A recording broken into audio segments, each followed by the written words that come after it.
ইসলাম কোনোদিনই দারিদ্রকে সেলিব্রেট করে না, বরং দারিদ্রকে যদি এই পৃথিবীতে কোনোদিন কেউ মিউজিয়ামে নিয়ে গিয়ে থাকে সেটা ইসলামী দিয়েছে। কমপক্ষে দুটো ইনস্টেন্স আমাদের কাছে আছে, দুই ওমরের যুগে, ওমর ইবনে খাত্তাব এবং ওমর ইবনে আব্দুল আজিজ রাদিয়াল্লাহু তাআলা আনহু।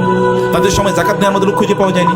কারণ কি? কারণ দ্যাট ওয়াজ এ যাকাত বেসড ইকোনমি। সাহাবায়ে কেরাম তারা বলতেন আমাদের সম্পদে অন্য মুসলমানের চেয়ে আমাদের অধিকার বেশি, এটা আমরা কোনোদিনই চিন্তা করতাম না। আমাদের সম্পদে অন্য মুসলমানের চেয়ে আমার অধিকার বেশি, এটা কোনোদিন চিন্তা করতাম না। দ্যাট ওয়াজ এ সোসাইটি যেখানে সবাই কাঁধে কাঁধ মিলিয়ে চলতো, প্রত্যেককে নিয়ে ফিল করতো, প্রত্যেকের হাসি এবং প্রত্যেকের কান্না সমান ছিল। কিন্তু আমাদের এখন হাসি এবং কান্নাগুলো সমান।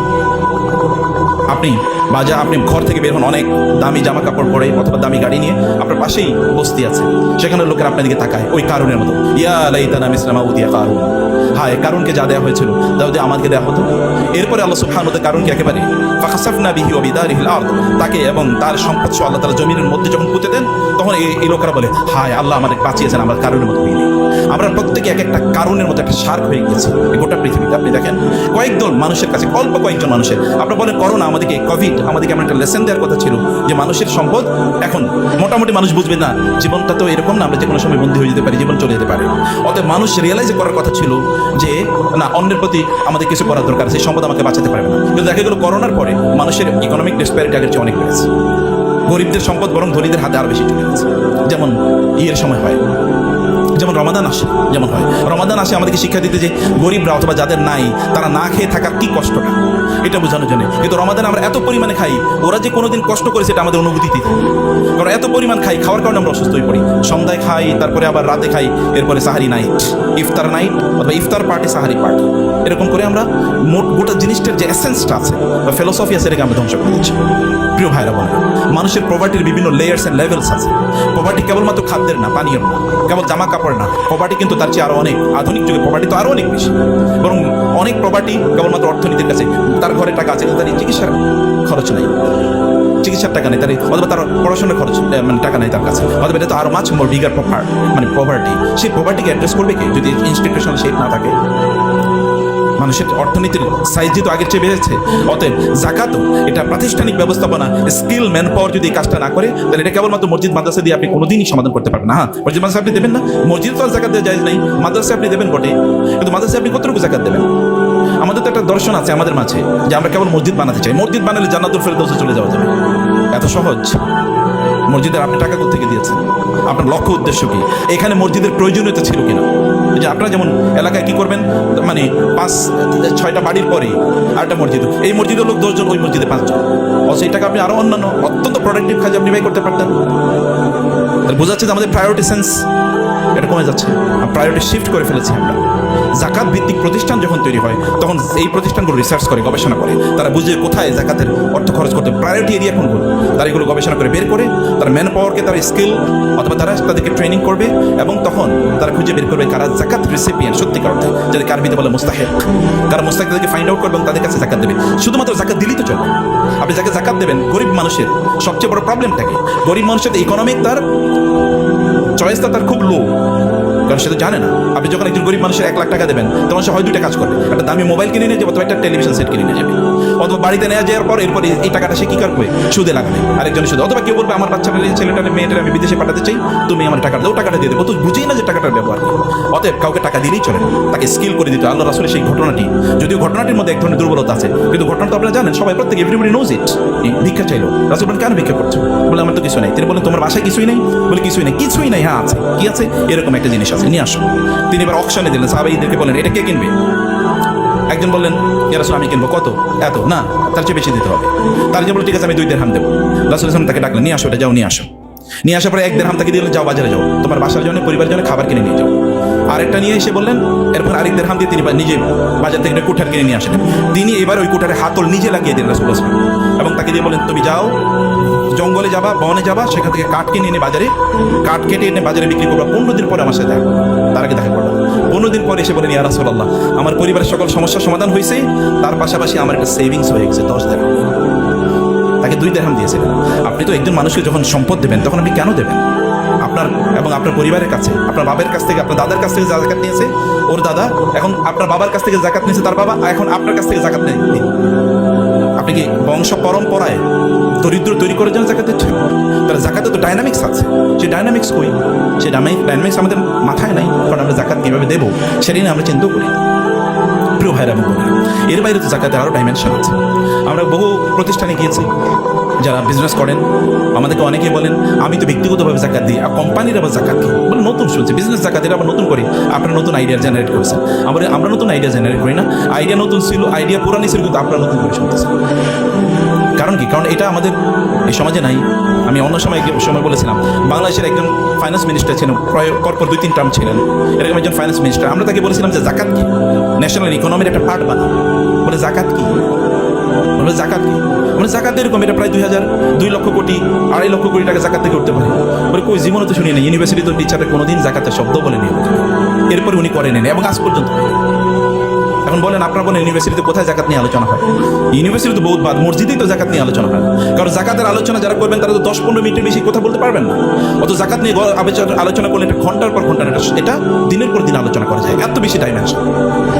যদি শুধু ফাইন্যান্সের উপর আলাদা ইউনিভার্সিটিতে আলাদা ডিপার্টমেন্ট থাকতে পারে, কখনো তো ফাইন্যান্স এন্ড ইকোনমিক্স, কখনো ফাইন্যান্স এন্ড অ্যাকাউন্টিং, কখনো ফাইন্যান্স এন্ড আপনার ব্যাংকিং, এগুলো একসাথে ছিল। এখন তো ফাইন্যান্স আলাদা ডিপার্টমেন্ট, ব্যাংকিং আলাদা ডিপার্টমেন্ট, ইকোনমিক্স আলাদা ডিপার্টমেন্ট, অ্যাকাউন্টিং আলাদা ডিপার্টমেন্ট।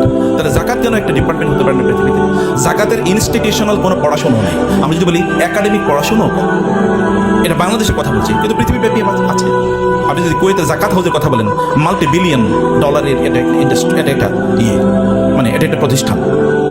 মানে আফ্রিকার দারিদ্রের বিশাল বড় অংশ তারা ডিল করে এইখান থেকে, এত হিউজ পরিমাণ সেখানে জাকাত কালেক্ট হয়। 9/11-এর পর এটা একটা বড় ধরনের প্রবলেম হয়েছে, জাকাত কালেকশন, জাকাত মোবিলাইজেশন এবং জাকাতের মানি ডিস্ট্রিবিউশন অ্যাক্রস বর্ডার, এটা একটা প্রবলেম হয়েছে। কিন্তু এখনো আমরা কেন জানবো? আমাদের যে পরিমাণ রিসোর্স আছে এটা কিন্তু কেবল মোবিলাইজ করা যায়। তাইলে মুসলমানদের মধ্যে মানে দরিদ্র থাকবে তো চিন্তা করা যায়। মুসলিমরা না খেয়ে মারা যায়, আর আমরা 5 স্টার হোটেলে খায়া ঘুরতেছি, এটা কেমনে হয়? তাহলে আমার মানে ব্রাদারহুড সেন্স কই? মুসলিমদের প্রতি আমার ভালোবাসা কই? এগুলো কি জিজ্ঞাসিত হবে না মনে করছেন আপনারা? আমরা কি মনে করছি যে এগুলোর জন্য তোমরা কি মনে করছো আন্নাকুম লা তুসআলুন, তোমাদেরকে প্রশ্ন করা হবে না? না, অবশ্যই প্রশ্ন করা হবে, এগুলোর ব্যাপারে অবশ্যই জিজ্ঞাসা হবে। আমরা জাকাত দেয়া মানে হচ্ছে আমাদের নিজের প্রতি ihsan করা। জাকাত দেয়া মানে হচ্ছে আমাদের সম্পদকে প্রোটেকশন প্রদান করা। জাকাত দেয়া মানে হচ্ছে আমাদের পরবর্তী প্রজন্মের জন্য রেখে যাওয়া। আপনার প্রজন্মের জন্য সম্পদ রেখে গেলে কোনো কাজে লাগবে না, ওরা হয়তো এটা ব্যবহারই জানবে না, কিন্তু ওদের জন্য যে জাকাতের প্রপার্টি রেখে, জাকাতের যেখান থেকে জাকাত দিয়েছেন রেখে যান, তাহলে আল্লাহ সুবহানাহু ওয়া তাআলা ডিভাইন প্রোটেকশন ওই সম্পদের মধ্যে রেখে দেবেন। সূরা কাহফে দেখবেন এরকম 2টো ঘটনা আছে।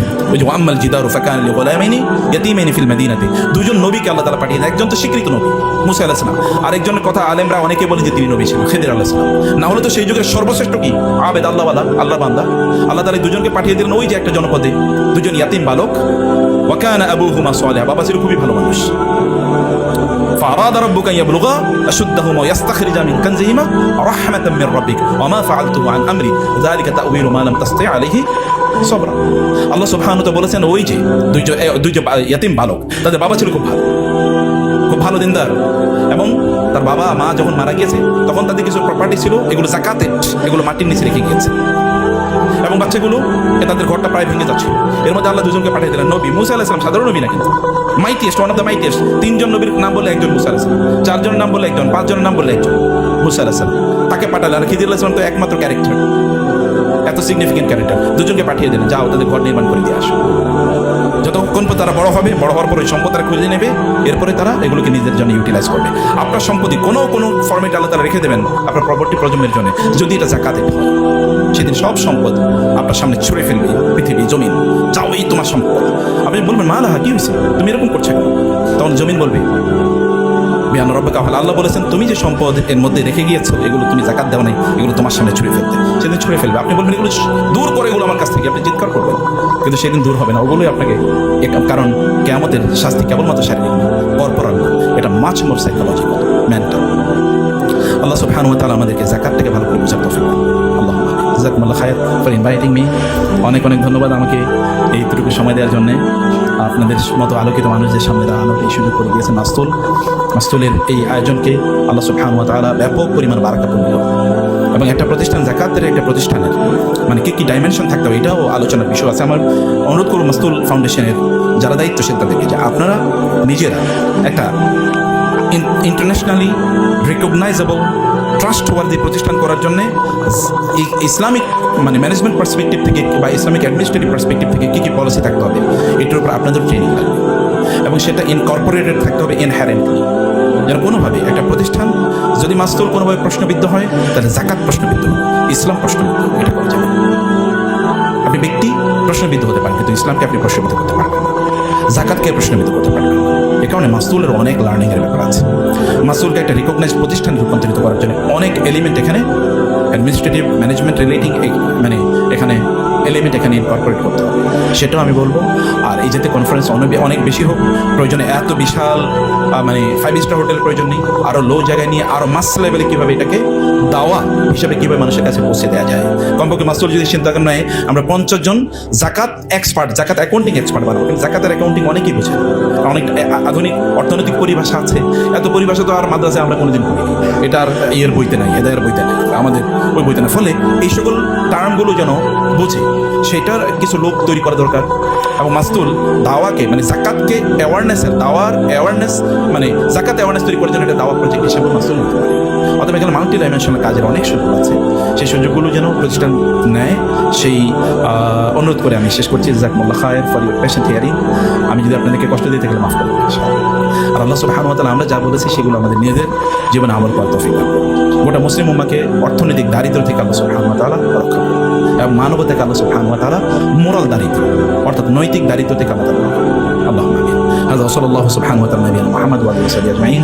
سبحانك اللهم وبحمدك اشهد ان لا اله الا انت استغفرك واتوب اليك. والسلام عليكم ورحمه الله وبركاته. আচ্ছা, জাকাত বন্টনের ক্ষেত্রে কত পার্সেন্ট টাকা অ্যাডমিনিস্ট্রেটিভ খাতে খরচ করা যাবে প্রতিষ্ঠানের ক্ষেত্রে? কোন খাতে জাকাত প্রদান করা, কোন খাতে জাকাত প্রদান করা যাবে? এক নম্বর কথা হচ্ছে যে জাকাতের প্রাতিষ্ঠানিক ব্যবস্থাপনাটা, এটা একটা প্রাতিষ্ঠানিক সিস্টেম, একটা স্ট্যান্ডার্ড প্রাতিষ্ঠানিক সিস্টেম এটা হতে হবে। এবং ধরেন আমার জাকাতের টাকা আমি নিজে একটা প্রতিষ্ঠান ডেভেলপ করিয়া এরপরে বললাম যে আমার টাকা আমি নিজে ডিস্ট্রিবিউশন করছি, এটার স্ট্যান্ডার্ড কি? অবশ্যই ওই জাকাতের ওই প্রতিষ্ঠানটা আপনার বা যিনি জাকাত দেবেন তার মাদার অর্গানাইজেশন থেকে এটা আলাদা হতে হবে, ওটা ইন্ডিপেন্ডেন্ট একটা প্রতিষ্ঠান হতে হবে, যেন ওই ইন্ডিপেন্ডেন্ট প্রতিষ্ঠানের সকল সিদ্ধান্ত ইন্ডিপেন্ডেন্ট বডি নিতে পারে। মানে এখানে যারা জাকাত দিচ্ছেন তাদের কোনো ইনফ্লুয়েন্স নেই। মানে জাকাত দিচ্ছেন মানে আপনার, যেমন আপনার হয়তো 100 কোটি টাকা জাকাত আসে, এরকম বহু প্রতিষ্ঠান যারা 100-200 কোটি টাকা জাকাত আসে। এবং উনি চিন্তা করলেন আমি এই জাকাত আরেকজনকে দিয়ে কেন করবো, আমি নিজে একটা প্রতিষ্ঠান দাঁড়া করাই বা ফাউন্ডেশন দাঁড়া করাই, এরপরে নিজের সিদ্ধান্ত এগুলো চলবে, এরকম আলাদা করে দিতে হবে। এটা এক নম্বর কথা। 2 নম্বর হচ্ছে জাকাতের প্রতিষ্ঠানগুলো যদি ইন্ডিপেন্ডেন্ট হয়, যেমন মাসতুল বা সেন্টার ফর জাকাত ফাউন্ডেশন এরকম যদি হয়, সেন্টার ফর জাকাত ম্যানেজমেন্ট এরকম যদি হয়, তাহলে ওই প্রতিষ্ঠানগুলো যেই জাকাত তারা তুলছে তার কত পার্সেন্ট তারা ব্যয় করতে পারবেন এটা নিয়ে মানে ওআইসি ফিক একাডেমি, আপনারা জানেন ওআইসি ফিক একাডেমি তার একটা সিদ্ধান্ত আছে। সিদ্ধান্ত মানে তাদের একটা রেজুলেশন আছে। তা হলো যেহেতু আল্লাহ সুবহানাহু ওয়া তাআলা 8টা খাত জাকাতের টাকা ডিস্ট্রিবিউশনের কথা বলেছেন, 8টা খাত, ইন্নামা সাদাকাতুল লিল ফুকারা সূরাতুল তাওবা 60 আয়াত, তার মানে 8 ভাগের 1 ভাগ তিনি ব্যয় করতে পারবেন। 8 ভাগের 1 ভাগ মানে 12%, সর্বোচ্চ 12%। 8 ভাগের 1 ভাগ মানে কি সর্বোচ্চ 12%, 8 12 কত, মানে 12.5% তিনি ব্যয় করতে পারবেন, মানে জাকাত প্রতিষ্ঠানগুলো ব্যয় করতে পারবেন। এটা হচ্ছে ইউজুয়াল কেসে। কিন্তু যদি অ্যাবনর্মাল হয়, যেমন ধরেন জাকাতের টাকা তিনি যতটুকু নিয়েছেন তার চেয়ে এগুলো ডিস্ট্রিবিউশন করা অনেক বেশি চ্যালেঞ্জিং, ফলে ওইখানে খরচের মাত্রাটা একটু বেশি, তাহলে সেটা একটা অডিট ফার্ম দিয়ে, একটা মানে আল্লাহওয়ালা অডিট ফার্ম দিয়ে এটা দেখাইতে হবে যে কত টাকা তারা ব্যয় করছেন এবং এটা জাস্টিফাইয়েবল কিনা এই এক্সপেন্সটা, নাকি এটা অনেক অনেক বেশি ওভার রেটেড। এমন যদি হয় তাহলে সেটা করা যাবে। আর যদি সেটা মানে একেবারে রেশনাল, লিগাল, এথিক্যাল হয়, তাহলে সেটা যদি ইফ ইট ক্রসেস 12.5% তাহলে ইনশাআল্লাহ সেটা বড় কোনো ডেভিয়েশন হবে না শরিয়ার স্ট্যান্ড পয়েন্ট থেকে। কিন্তু স্ট্যান্ডার্ড হলো এটা 12.5% রাখা অথবা তার চেয়ে কম।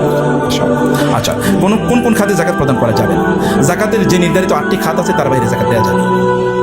জাকাতের নির্ধারিত 8টি খাত আছে। 1 নম্বর খাত কি? আল ফুকারা, ফকির মানে যাদের কিছুই নেই, ওয়াল মাসাকিন যাদের কিছু আছে, যেমন এই ব্যক্তির কিছুই নাই, প্রতিদিনই তাকে ভিক্ষা করা লাগে, একটা এক্সাম্পল বলছি। আর যেন তার বছরে 50 মানে 6 মাসের খাবার তার থাকে আর বাকি 6 মাসের খাবার তার থাকে, এক বেলা খেতে পারে আরেক বেলা খেতে পারে, এটা হচ্ছে মাসাকিন। অথবা তার একটা টুল আছে, তার কি নাই, অথবা তার শক্তি আছে কিন্তু তার টুল নাই, যেমন একটা গাড়ি কিনে দিলেন অথবা একটা ভ্যান কিনে দিলেন, তার শক্তি আছে কিন্তু তার টুল নাই, টুল তাকে তৈরি করে দেয়, রাসূল সাল্লাল্লাহু আলাইহি ওয়াসাল্লাম যেমন করে দিয়েছেন। এরকম ব্যক্তির এটা হলো মাসাকিন। এরপর যে বলা আমিলিনা আলাইহি, অর্থাৎ জাকাত ব্যবস্থাপনা, জাকাত অফিসিয়াল যারা তাদের জন্য। ওয়াল মুআল্লাফাতি কুলুবুহুম, এমন কিছু লোক যাদেরকে ইসলামের প্রতি ইনভাইট করা যায়, যেমন এরা হচ্ছে ওই অঞ্চলে মুসলমানদের উপর প্রচণ্ড জুলুম অত্যাচার চলছে। অতএব ওইখানকার কোন একজন খুবই প্রভাবশালী কোন একজন ব্যক্তিকে তাকে যদি মুসলমান বানানো যায়, তাহলে তার শেল্টারে অন্য মুসলমানরা কি নিরাপত্তা পাবে। তাহলে এরকম কোন একজন ব্যক্তিকে জাকাতের টাকা দেওয়া যায়। আর এটা যেমন ওমর রাদিয়াল্লাহু আনহু বলেছেন এখন এটা লাগবে না, মানে এটা ওই সময় মতো যখন ইসলাম খুবই দুর্বল ছিল, যেমন মক্কার মুসলমানদেরকে প্রচন্ড জুলুম অত্যাচার করা হতো, এরকম একটা সময়ের ব্যাপার এটা বলা হচ্ছে। কিন্তু আবার অনেক বলছেন না, এটা সবসময় থাকবে, তবে এটা ইস্তেহাদের একটা জায়গা আছে। ওয়াফির রেকাবি, এরপর হচ্ছে যদি কেউ যদি বন্দী হয়, অর্থাৎ তৎকালীন ছিল যেমন স্লেভ, অর্থাৎ মানে ক্রীতদাসকে মুক্ত করার জন্য। এখনকার যুগে কেউ যদি অন্যায়ভাবে আনজাস্টলি কেউ যদি কি হয় বন্দী হয়, তো এরকম কোনো প্রিজনারকে মুক্ত করার জন্য লিগাল যদি কোনো এক্সপেন্ডিচার থাকে তাহলে সেটা করা যাবে। এরপরে হচ্ছে ওয়াল গারিমিনা, যারা ঋণগ্রস্ত তাদের ঋণ দূর করার জন্য। এবং ওয়াফির রেকা ওয়াল গারিমিনা ওয়াফি সাবিলিল্লাহি, সপ্তম হচ্ছে আল্লাহর রাস্তায়। আল্লাহর রাস্তায় মানে হচ্ছে যেমন মাদ্রাসা নির্মাণ করা, একটা এক্সাম্পল বলছি। এবং মানে দিনই কোনো দাওয়াতি কাজ, যেমন কোনো দিনই খুবই গুরুত্বপূর্ণ, আমি মনে করছি এটা খুবই বিশুদ্ধ একটা বই, এই বইটা প্রিন্ট করে মানুষের কাছে আমি করে দেবো। অথবা কোনো ধরেন মানে ইসলামিক কোনো কনফারেন্স হতে পারে, অথবা ধরেন কোনো একটা দাওয়ামূলক কোনো একটা প্রতিষ্ঠান হতে পারে, ওনাদের দাওয়া কার্যকলাপগুলোকে সাপোর্ট করা যেতে পারে জাকাতের টাকা দিয়ে। কিন্তু এটা কিন্তু সপ্তম নম্বর, এটাকে এক নম্বর বানানো যাবে। আল্লাহ যেভাবে প্রায়োরিটি দিয়েছেন ওই প্রায়োরিটি রাখতে হবে, কারণ আল্লাহ সুবহানাহু ওয়া তাআলা যে দিয়েছেন, যে হায়ারার্কি দিয়েছেন, হায়ারার্কি কিন্তু প্রায়োরিটি বেসড। এটা আমার এবং আপনার মতো না। যখন মনে চাইলো এটা বললাম, আল্লাহ সুবহানাহু ওয়া তাআলা কোরআনে যখন কোনো শব্দ আগে আনেন তখন এটা মানে এটা সবচেয়ে বেশি গুরুত্বপূর্ণ। এই কারণে ফোকার আগে এনেছে, তারপরে মাসাকিন, তারপর মুআল্লাফ মানে আল আমিলিনা আলাইহা। কারণ জাকাতের প্রতিষ্ঠান যদি সেলফ সাস্টেইনেবল না হয়, তাহলে প্রত্যেক ওই জাকাতের প্রতিষ্ঠান আবার জাকাত দুইটা চালানো, তাহলে তো আর চলবে না। ফলে জাকাতের প্রতিষ্ঠান সাস্টেইনেবল হতে হবে, যেটা নিজের উপর নিজে দাঁড়া হতে পারে। এই কারণে আপনার ওই যে আমিলিনা 3 নম্বরে রেখেছে, এরপরে মুআল্লাফ। অতএব এইগুলো প্রত্যেকটা হচ্ছে হায়ারার্কি, মানে হচ্ছে প্রত্যেকটাই ওই অর্ডারলি গুরুত্বপূর্ণ। সপ্তমায় আল্লাহ উঠে রেখেছেন। এবং সবে হচ্ছে ওয়াবনিস সাবিল, অর্থাৎ যারা পথিক, অনেক ধনী লোক কিন্তু রাস্তায় এখন কি সব টাকা পয়সা হারিয়ে এখন তিনি যেতে পারছেন না এলাকায়, দেশে যেতে পারছেন না। এই যদি কোনো মানুষকে তখন এটা অষ্টম নাম্বার, তাকে জাকাতের টাকা দেওয়া যাবে। এর বাইরে কাউকে জাকাতের টাকা দেওয়া যাবে না, এর বাইরে দেওয়া যাবে না ইনশাআল্লাহ। আরও তো এটা আরও ইন্ডিভিজুয়ালাইজ কোয়েশ্চেন আছে এখানে, অমুকের দেওয়া যাবে না, তমুকের দেওয়া যাবে না। যেমন অমুসলিমকে দেওয়া যাবে কিনা, এটা অধিকাংশ ওলামায়ে কেরামের মতো অমুসলিমদের আপনি জাকাতের টাকা দিতে পারেন, কারণ মুসলমানদের হক। কারণ আপনি বলতে তাহলে এটা কেমন কথা হলো, এটা ইনহিউম্যান কথা হলো না। বা ইনহিউম্যান কেন আপনি বলবেন? আপনি শুধু কি জাকাত দিতে পারেন, আপনি চ্যারিটি নাই, আপনি চ্যারিটি করবেন, আরও তো অনেক ধরনের কাজ আছে, সেখান থেকে আপনি করবেন। কিন্তু জাকাত মাত্র 2-2.5% মুসলমানদের তো অনেক সংকট আছে আপনার, অথবা আপনি আপনার আত্মীয় স্বজনকে দেন, তখন তাদেরকে আপনি দেবেন, কারণ তাদের অধিকার অনেক বেশি। এইরকম কিছু কোয়েশ্চেন থাকতে পারে, সেগুলো ইন্ডিভিজুয়ালাইজড। জাযাকুমুল্লাহ খায়র, অনেক ধন্যবাদ সবাইকে। ইনশাআল্লাহ এরকম আয়োজনে আপনারা অংশগ্রহণ করেছেন, এই জন্য সবাইকে অনেক মোবারকবাদ। অনেক ডিগনিটারিস এখানে আছেন, তাদের অনেক গুরুত্বপূর্ণ সময় ব্যয় করে এখানে এসেছেন। আল্লাহ তাআলা তাদেরকে উত্তম প্রদান করুন। জি সরি, হ্যাঁ, Thank you very much for your valuable deliberation. I would like to ask a simple question. G You know, the gold price is day by day increasing. G G G One individual is getting gold from his parents, but he is not regular income. He have to pay the debt. জি He have to sell out the gold. I understand. Okay, ঠিক আছে। দেখুন, এক নম্বর কথা হচ্ছে যে মানে এটা absolutely relating to the women, to our sisters, যে তিনি অনেক গোল্ড পেয়েছেন, স্বামীর কাছ থেকে পেতে পারেন, তার বাবার কাছ থেকে তিনি পেয়েছেন গোল্ড। গোল্ড মানে আমরা এখানে গোল্ড বলছি না, গোল্ড মানে অর্নামেন্টস। গোল্ডের দুটো ফ্যাশন আছে, একটা যদি ব্যবসায়ীরা স্বর্ণ করে রেখেছে, অতএব ওইটা তো 1 ভরি হলো জাকাত দেওয়া লাগবে, 1 ভরি হলো দেওয়া লাগবে, সেটা কোনো 7 ভরির সাথে 7.5 ভরির সাথে কোনো বিষয় নেই। আর যদি এটা অর্নামেন্ট হয়, তাহলে সেটা জাকাত দেয়া লাগবে কি না, আর কতটুকু পরিমাণ হলে জাকাত দেওয়া লাগবে, এবং সেই জাকাতের টাকাটা কে দেবে, এখানে অনেকগুলো কোয়েশ্চেন আছে। 1 নম্বর কথা হচ্ছে যে গোল্ডের জাকাত দেওয়া লাগবে, এটা হচ্ছে অধিকাংশ আলেমদের কথা। এর বিপরীত কথাও আছে, দ্যাট ইজ মানে উইকার অপিনিয়ন, মানে এটা আমার নিজের কথা বলছি। 2 নম্বর বিষয় হচ্ছে বোনদের অর্নামেন্ট যদি 7.5 ভরি হয়, তাহলে তারা জাকাত দেবেন। 7.5 ভরি সর্বনিম্ন, তার চেয়ে কম না। এতেও গোল্ডের দাম যদি 1 ভরি গোল্ডের দাম যদি 1 কোটি টাকাও, তাতে কিছু যায় আসে না। কারণ আল্লাহ রাসূল এটা কি করে দিয়েছেন, এটা একটা মানে নেশাব করে দিয়েছেন। নেশাব মানে মিনিমাম মানে অ্যামাউন্ট যার উপর জাকাত হবে। তো এটা 2 নম্বর। 3 নম্বর বিষয় হচ্ছে যে এই জাকাতটা কে দেবেন। 1 নম্বর কথা হচ্ছে যে এখানে দুটো উত্তর। এর মধ্যে 1 নম্বর হচ্ছে যে যেই জিনিসের উপর জাকাত ফরজ, ওইটা দিয়ে জাকাত দেওয়া লাগে। আবার বলি কথাটা, যে জিনিসের উপর জাকাত ফরজ, ওইটা দিয়ে জাকাত দেওয়া লাগে। যেমন ব্যবসায়িক সম্পদগুলো আসলে তো কি, আসলে তো টাকা, মানে এখনকার যুগে পেপার কারেন্সি। অতএব আমরা কিন্তু ব্যবসায়িক পণ্যের জাকাত পেপার দিয়ে টাকা দিয়েছে, কারণ ওগুলো ক্যালকুলেশন করি কিসে, টাকার উপর ভিত্তি করে। যেমন গোল্ড মানে কি, আসলে তো টাকা, ডলার, গোল্ড মানে তো ডলার, তো ফল বা টাকা। তো অতএব গোল্ডের টাকা, গোল্ডের জাকাত হয় তিনি গোল্ড দিয়ে দেবেন, অথবা এর বিপরীতে এই